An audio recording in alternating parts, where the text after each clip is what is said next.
Hello sports bettors, and welcome back to Circles Off, the channel that's all about helping you up your game when it comes to betting on sports. Today, we're diving into the world of NBA analytics, breaking down some key stats and some insights that every savvy bettor should be paying attention to. We'll be covering EPM, Darko, market power ratings, and more, so let's get started.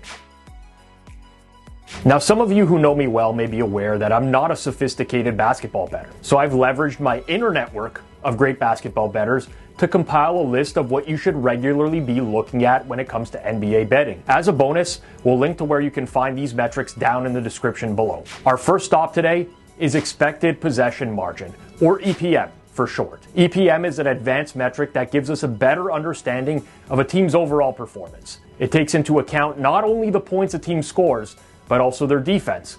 Think of it more as a holistic view of team quality. EPM is a single season metric with a bit of a higher scale, but tends to pick up on rookie performances and major improvements or major declines in performances better than a lot of the other metrics out there. Now, let's talk about Darko. Darko stands for Defensive Adjusted Rating with K factors and offensive components.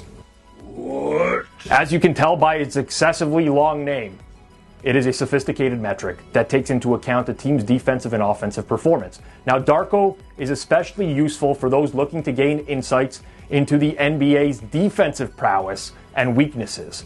While a metric like EPM can be a little bit noisy, Darko is a multi-season metric that has a much more muted scale. When betting on a game, pay attention to how well teams fare on the defensive end, and it can be a game changer when it comes to the point spread and betting those totals. Next up is Inpredictable's market power rating. Now, this is a fantastic tool for understanding the market sentiment about a specific game or specific team. It essentially measures the betting market's perception of a team's power. In addition, though, Inpredictable as a website carries a wealth of other information, including offensive possession lengths.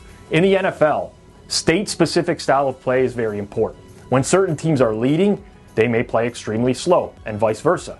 However, win probabilities over the course of an NFL game tend to skew more towards the extremes, whereas the distribution in an NBA game is typically much more normally distributed, making teams less likely to deviate from their average stats. Remember also, NBA games feature 100+ possessions compared to 10 or 15 in the NFL, which is another reason that the NBA sees a more normal distribution. Now, paying attention to these metrics alone isn't going to immediately turn you into a winning NBA bettor, but they're going to give you much more context into the game. With that said, the one thing that every single successful NBA bettor has told me is that if you don't have a good approximation of who's playing, how impactful they are, and how many possessions they're likely going to be in the game, you essentially have no chance in the long run. So use those metrics as your starting point and work towards getting as accurate as possible on those three key points.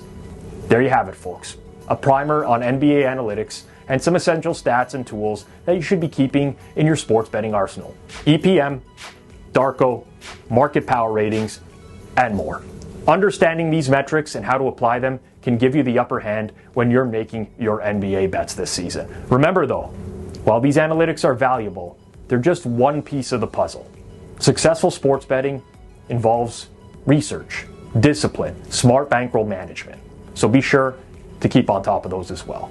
If you found this video helpful, be sure to give it a thumbs up, subscribe for more insights, and share it with your friends to help them up their sports betting game.